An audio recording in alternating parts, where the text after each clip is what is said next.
दोस्तों पॉक्सो के मामले में या पॉक्सो के जो ऑफेंसेस होते हैं या फिर हम कुछ इस तरह कहें जो 2012 का एक्ट आया, the protection of children from sexual offences act 2012, amendment आया 2019 में, जिसमें कि सेक्शन 6 में मिनिमम 20 साल की सजा है और सेक्शन 4 में 10 साल की मिनिमम सजा होती है।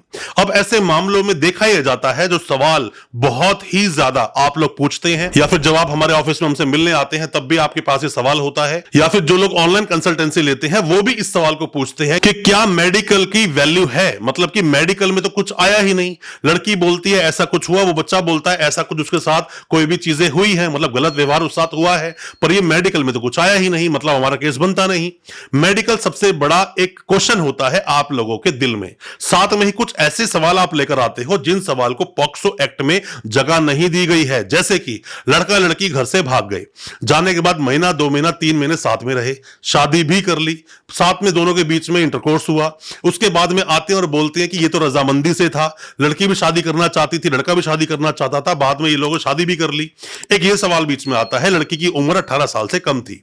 पॉक्सो का सिर्फ एक ही मतलब है, 18 साल से कम तो वो बच्चा है, उसके साथ कोई भी हुई घटना वो पॉक्सो में आती है, कोई भी सेक्सुअल घटना अगर उसके साथ में होगी तो पॉक्सो में इन मुद्दों पर भी बात करेंगे और भी कुछ मुद्दों को छेड़ेंगे पॉक्सो के बारे में। आप पर अगर कोई भी केस दर्ज हुआ है, आपके किसी भी सगे संबंधी पर केस दर्ज हुआ है, या फिर आप कोई नए वकील साहब हैं, आपके बहुत काम का वीडियो है, वीडियो को पूरा देखें। वीडियो अच्छा लगे तो शेयर भी करें और लाइक भी करें। ज्यादा कुछ जानने के लिए पॉक्सो में क्या क्या सावधानियां, क्या क्या चीजें हैं जो पॉक्सो एक्ट में मेंशन करोगे भी तो आपको रिलीफ नहीं मिलेगा, जानने के लिए दोस्तों बने रहिए हमारे इस वीडियो के साथ। नमस्कार दोस्तों, फिर एक बार स्वागत करता हूं आप सभी का अपने इस यूट्यूब चैनल पर जिसका नाम है फाइट फॉर ट्रू और मेरा नाम है वीरेंद्र वर्मा। दोस्तों बहुत सारे सवाल आपके हमारे पास आते हैं, ऑनलाइन कंसल्टेंसी जो लोग लेते हैं बहुत सारे सवाल ऐसे ऐसे उनके पास हैं। वो बोलते हैं कि सर जो घटना हुई उसमें बच्चा बोलता है कि मेरे साथ इन अंकल ने इस डेट को मेरे साथ कोई भी कुकर्म किया। जब उसका मेडिकल करवाया गया, मेडिकल में यह भी सवाल आता है कि मेडिकल कराने से मना कर दिया। यह भी सवाल आता है कि मेडिकल में कुछ नहीं आया। यह भी सवाल आता है लड़का लड़की दोनों प्यार करते थे, दोनों का कंसेंट था एक दूसरे के साथ में, ऐसे में हुआ। दोस्तों तीनों ही चीजों का पॉक्सो एक्ट में कहीं जगह नहीं है। आप ये डिफेंस अगर लोगे तो केस 100% हारोगे, बचोगे नहीं, आप बच नहीं सकते। देश चलेगा कानून के अनुसार, देश चलेगा रूल बुक के अनुसार। रूल बुक कौन सी है? रूल बुक दोस्तों ये है the protection of children from sexual offences, जो कि एक्ट आया 2012 में और जिसका अमेंडमेंट आया 2019 में। यहां लिखा है 2019 में। आप इस तरह का एक्ट ले सकते हो पॉक्सो एक्ट, उसमें सब कुछ लिखा है। इस पूरे एक्ट में टोटल ही 46 सेक्शंस हैं, 46 सेक्शन में ही पूरा एक्ट बटा हुआ है, बट यहां पर कंसेंट नाम का कोई वर्ड नहीं। मेडिकल में कुछ आया या नहीं आया उससे कोई मतलब नहीं। लड़की ने, बच्चे ने बस स्टेटमेंट दे दी, 164 के बयान हो गए, आपके अगेंस्ट ठोक कर बयान दे दिए, समझ लो कि आपका मामला तय हो गया कि अब आपको सजा होने वाली है। बेल लेना बहुत मुश्किल होता है, इतना आसान बेल लेना नहीं है। और आप जब केस को पूरा लड़ते हो, लड़ने के एंड में अगर आपने डिफेंस गलत लिया, डिफेंस का बहुत ज्यादा ध्यान रखना। सभी नए वकील साहब जो अभी नए वकालत में आए हैं, POCSO act IPC CrPC evidence act से अलग चलता है, इसके बारे में आपको अलग से पढ़ना होगा। कोई भी नए लॉ स्टूडेंट्स जो भी कोई अभी पढ़ रहे हैं कानून को, आपके अगेंस्ट कोई भी मुकदमा दर्ज हुआ है, सगा संबंधी जानकार कोई भी देख रहा है इस वीडियो को, वीडियो में समझे इन बातों को कि इन चीजों का कोई भी एडमिसिबिलिटी नहीं है। आप अगर यह भी बात बोलते हैं कि बच्चे ने अपना मेडिकल कराने से मना कर दिया तो भी यह माना जाएगा। सेक्शन 29 इस पॉक्सो एक्ट का बोलता है कि आपको गिल्टी ही मानकर उस केस को चलाया जाएगा। मतलब कोर्ट ऐसा प्रेज्यूम करेगा कि आप गिल्टी हो, आपने वो अपराध किया है और आपको ही प्रूव करना पड़ेगा कि आपने ऐसा कुछ नहीं किया। पॉक्सो एक्ट के अनुसार कोई भी स्टेप आपको ऐसा फॉलो करना ही नहीं है, कोई भी ऐसा स्टेप लेना ही नहीं है कि आपके क्लाइंट को परमानेंट जेल में रखवा दे, मतलब परमानेंट वो जेल में ही रहे, सजा उसको हो जाए, क्योंकि उम्र कैद फांसी तक का प्रावधान है सेक्शन 6 में। तो आप मेडिकल की बातें नहीं करना, आप ये मत करना कि मेडिकल कराने से बच्चे ने मना कर दिया, आप ये बातें मत करना कि कंसेंट दोनों का था। अगर कंसेंट था भी, लड़का लड़की चले गए, आपने अगर अपने मुंह से भी ये बोल दिया, क्रॉस में बोल दिया या कहीं भी ये बोल दिया कि हां दोनों के बीच में इंटरकोर्स हुआ है, तो आप गए, आप फंस गए पूरी तरह से उसके अंदर।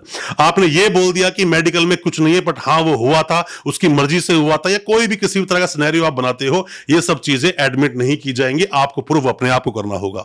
आप सभी से मैं एक सवाल पूछता हूं, कोई भी इंसान के अगेंस्ट 1 साल पहले मुकदमा दर्ज हुआ, बच्चे ने बोला कि इन अंकल ने, इन भैया ने, कोई भी हो सकता है वो, इन्होंने मेरे साथ 1 साल पहले इस तरह का कुकर्म किया था, मुझे बुलाया था, अपने कमरे में बुलाया या मुझे गाड़ी में ले गए, कुछ भी हो सकता है, बहला फुसलाकर ले गए, मेरे साथ कुकर्म किया, ऐसे में मुकदमा दर्ज हो जाएगा और डायरेक्ट अरेस्ट, फटाफट से अरेस्ट होगा, देर नहीं लगेगी इसके अंदर। आपको एंटीसिपेटरी बेल लगाने का मौका भी नहीं मिलेगा।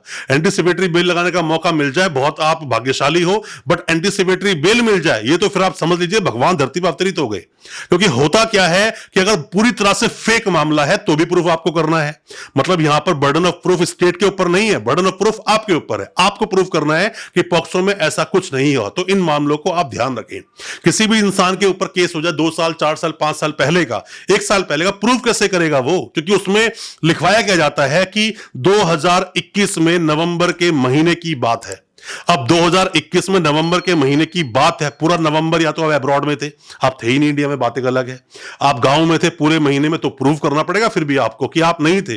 बिना प्रूफ करे आप बच नहीं सकते हो यहां से। और डेट स्पेसिफिक है नहीं, डेट स्पेसिफिक कब आएगी? जब 64 के बयान होंगे और जब आपके वकील साहब क्रॉस करेंगे। तो यह बड़ी विडंबना है पॉक्सो में, इन बातों को समझना पड़ेगा कि यहां पर मेडिकल की एडमिसिबिलिटी होगी बाद में जाकर, बट शुरू में तो नहीं है, बेल आपको जल्दी से नहीं मिलेगी। तो यहां वकील साहब, जो एक्सपर्टीज होती है वकील साहब की, उस एक्सपर्टीज के अनुसार वो सवाल पूछते हैं, क्योंकि वकील साहब अलग अलग है। हो सकता है बहुत सारे वकील साहब सिविल में ज्यादा एक्सपर्ट हो सकता है क्रिमिनल बहुत सारे एक्सपर्ट हो, एनडीपीएस एक्सपर्ट हो सकते हैं, चेक बाउंस में एक्सपर्ट हो सकते हैं, डोमेस्टिक वायलेंस में एक्सपर्ट हो सकते हैं। पॉक्सो एक अलग कानून है, पॉक्सो एक अलग तरीके से कानून चलता है, अलग तरीके से ट्रायल में चीजें सामने आती हैं, और यहां पर बर्डन ऑफ प्रूफ आप पर है, बर्डन ऑफ प्रूफ स्टेट पर नहीं है। और जो सजा का प्रावधान है बहुत कठोर है, बहुत सीरियस है। इसीलिए मैं बोलता हूं हमेशा कि इसमें कन्विक्शन रेट बहुत ज्यादा हाई है।